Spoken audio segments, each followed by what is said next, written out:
Listening Fill in the Blanks. Let's start.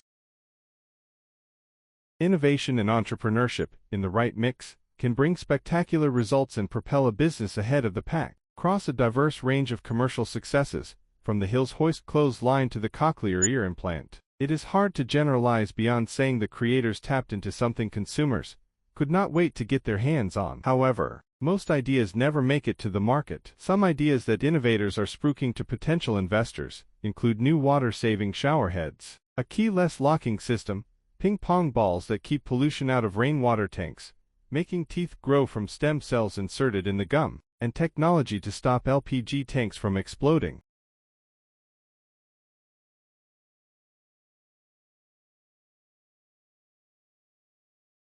We are competing with the same market all over the world.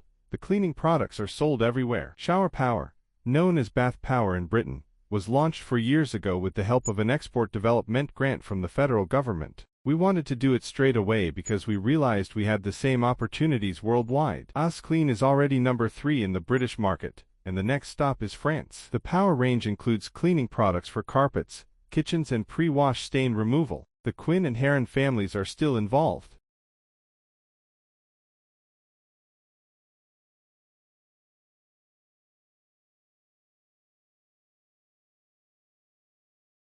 Posters became the main vehicle for advertising prior to the magazine era and the dominant means of mass communication in the rapidly growing cities of Europe and America.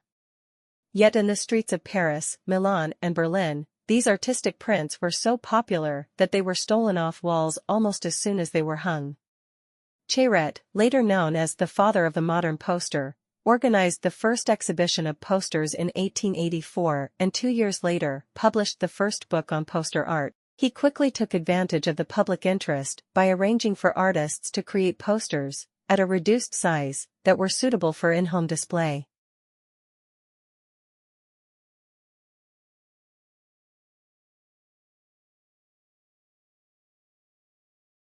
However, the international typographic style began to lose its energy in the late 1970s. Many criticized it for being cold, formal and dogmatic. A young teacher in Basel, Wolfgang Weingart, experimented with the offset printing process to produce posters that appeared complex and chaotic, playful and spontaneous, all in stark contrast to what had gone before. Weingart's liberation of typography was an important foundation for several new styles. These ranged from Memphis and retro to the advances now being made in computer graphics.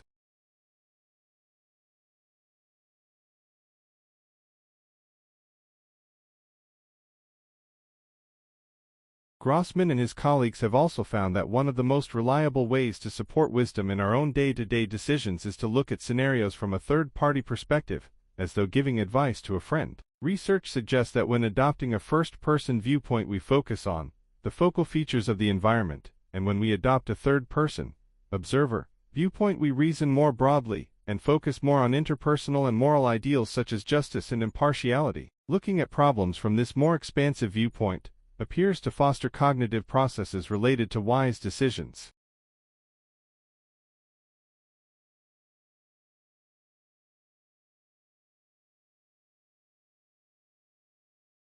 In another study, couples in long-term romantic relationships were instructed to visualize an unresolved relationship conflict either through the eyes of an outsider or from their own perspective.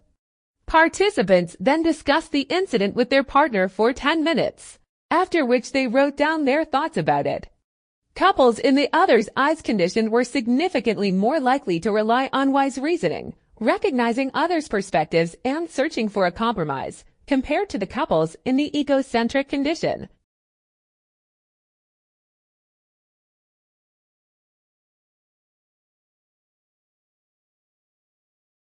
Individual analysis and post-test data, which confirmed parental vocabulary reports, showed the children had at least some knowledge of the 3 color words. They averaged 2 out of 3 correct choices in response to both and post-nominal question types, which, it has been pointed out, is better than chance. When children's responses to the question types were assessed independently, performance was at its most consistent when children were both trained and tested on post-nominal adjectives, and worst when trained on prenominal adjectives and tested on post-nominal adjectives.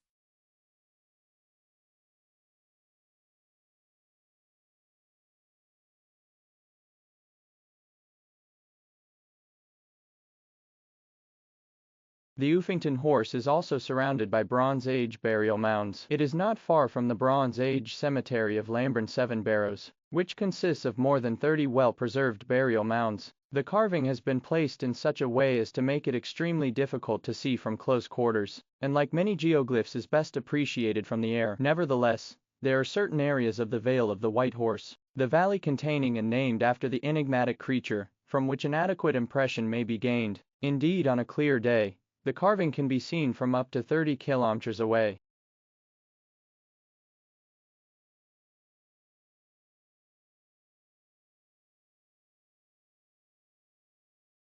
No greenhouse gases are produced, but the system needs some additional features if it is to be environmentally friendly. Dr. Prue Chopra, a geophysicist at the Australian National University and one of the founders of geoenergy, note that the steam will bring with it radon gas, along through a heat exchanger, and then sent back underground for another cycle. Technically speaking, hot dry rocks are not a renewable source of energy. However, the Australian source is so large it could supply the entire country's needs for thousands of years, at current rates of consumption.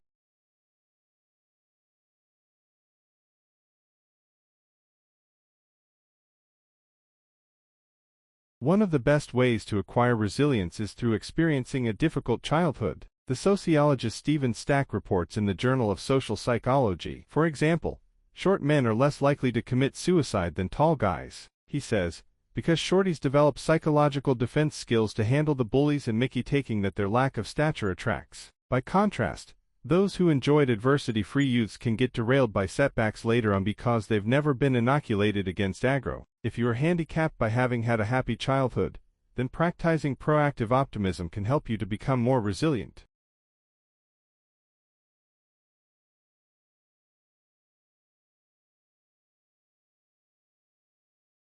Like, share, subscribe the channel, and press the bell icon for further updates.